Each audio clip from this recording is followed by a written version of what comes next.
Hey, what's up, everybody? Rob Marzullo here, Ram Studio Comics. Welcome back. So, in this lesson, we're going to talk about how to draw hands, and I want to show you some of the things that you can look for when constructing your hand poses. So, like anything else, let's start with a very basic rudimentary pose, about as basic as it gets.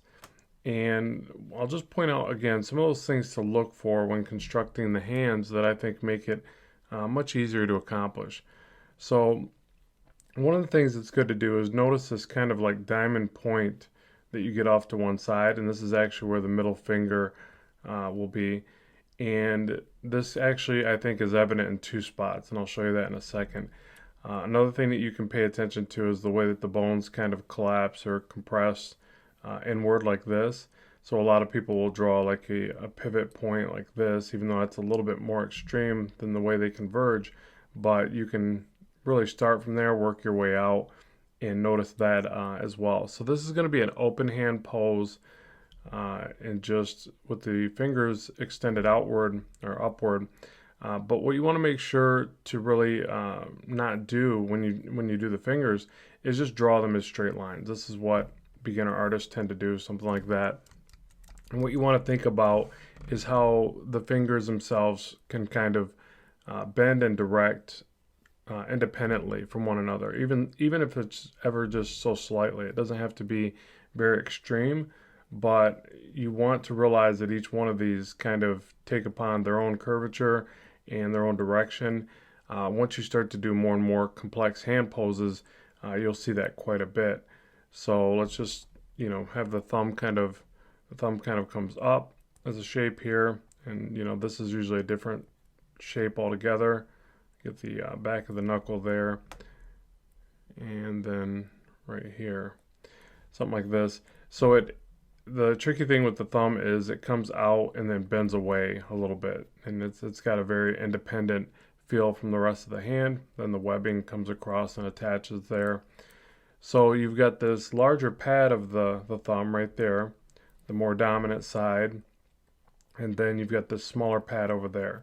So back to this, I really want to show the relationship of the fingers. So the tricky thing I think when constructing the fingers is, first off, getting away from that concept that they're all straight, which they never are. So you got to break that habit, and then also the relationship. So you've got this kind of diamond point here, but then you have this curvature relationship. That's a little low, of the knuckles. So you got this curvature here and this curvature here. It starts to peak up a little bit more, and just really get used to looking down at your own hand and really checking your work, especially on basic poses, and then get in the habit of taking photos for the more complex poses and studying that. So you've got your own best guide to reference right in front of you, and that's your own hand. So let's start with the middle finger. Let's work up and add these segments, and let's find the peak of the finger here. Now, generally, the middle finger, again, if you were to check your own hand, will be about the same height as the rest of the hand here. So that's usually the first guide that I use for proportions. And then from there, you usually will notice that your index finger, your pointer finger here is going to be smaller. Your ring finger here is going to be smaller, and generally this can vary, but it can be a little bit taller than the pointer finger, and then the pinky finger obviously being the smallest of the bunch. So what you do is you start to realize these relationships, and you look for these. So you got the kind of arcing motion here. Notice too that on this set of knuckles, it will actually line up to the tip of the thumb. So all these things can kind of give you these guides and these starting points. The other thing is I see the relationship that you see from the knuckles here becomes evident again back up here. So instead of drawing this as an arc, I like to draw this back as that diamond shape that you see here. To me, that's a little bit more of a better representation than the arcs that you see here. And I think that's a little bit different than what you're going to learn in most books, or that I've learned in other books that I've studied. But a lot of this stuff, you're going to develop your own process. You're going to develop your own perception on the things that you learn. And that's okay. It's very important that you know which things to really adhere to your workflow, and which things you realize are best to kind of let go of because of maybe your own style or your own way of doing things. So there's a really kind of neat thing that happens there when you study and you learn this stuff, and sometimes you do have to develop your own way of perceiving it and doing it. So what I want to also do is make sure not to have the separation in between the fingers all the same. So if you notice there, I have these two kind of closer together. I've got this one spaced out a little more, this one spaced out even more. And that's another thing that I think makes a more interesting hand pose. Now, one of the things that I see that's immediately wrong with what I have here, I need to bring it back out this way to where this end part of the hand is. Now, as far as the width of the hand, it could almost be said that the width of the hand is about the same as the ring finger. Not quite as wide as the middle finger, but it depends on the part you're measuring. It's pretty close, and it's pretty close if you were to bring the middle finger across here to the bone of the thumb right there. So it's really up to what you're seeing, as far as what you're constructing, or if you're studying from reference, then obviously there's lots of different hand shapes. Proportions are going to vary, but let's say right about here for what we're after. And this is a bit rougher because we're getting our construction lines in and we're studying the relationships. So I'm going to soft erase this down now and see if I can draw through this and make a pretty decent hand pose. I'll study my hand and look for inconsistencies in my rough sketch. So I think I want to bring this webbing out further this way. I think I want to increase the size of the thumb a little bit. So I got the knuckle here. Now another thing that I'm going to recommend if you still struggle to get even this far, or really at all, another great thing to study is just drawing the skeletal structure. It gives you a lot better representation of what's going on, because one of the things that happens is you have the webbing and the padding and the skin of the hand up here, but you have to be aware that the knuckles end back here. So that's something I think that's tricky, and a lot of artists may overlook when they're drawing out their work.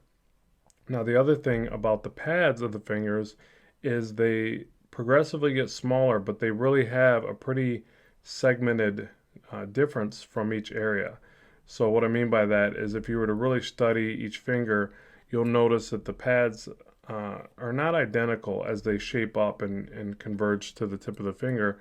They're actually quite different from one another in shape and flow or whatever. So it's good to pay attention to things like that, because if not, we tend to just go, well, I'm going to make a finger and I'm going to make every segment identical, and it doesn't look like a finger. It looks like something mechanically constructed or designed. These little bits of variance that you get in there are going to go a long ways to making your anatomy or your drawings look more alive, essentially. So it's knowing when to jump in there and go, you know what, maybe this pad would be just misshapen a little bit, or there'd be a small bump before it connects to the base of the hand here. Little things like that will really liven it up a bit. But in the very beginning, you're just worried about getting everything into place and drawing it halfway decent, and that's okay. Just get that out of the way. But then it's funny how you actually have to reverse think it. Like you start to draw everything as perfect as you can, and then you realize that that's actually hurting the work, that you need some imperfections in there. So a little bit smaller on that pinky. And again, really paying special attention to my fingers, and quite honestly, still some variance. Like this is pretty accurate to the way my hand is shaped, but then as I get to the pinky, it's actually a lot lower than the ring finger there. So I'm going to bring that down even further, just making these small little changes to try to get that right. And I think I've got a little too much angle here. Now, I don't want to necessarily go for an entirely accurate representation here.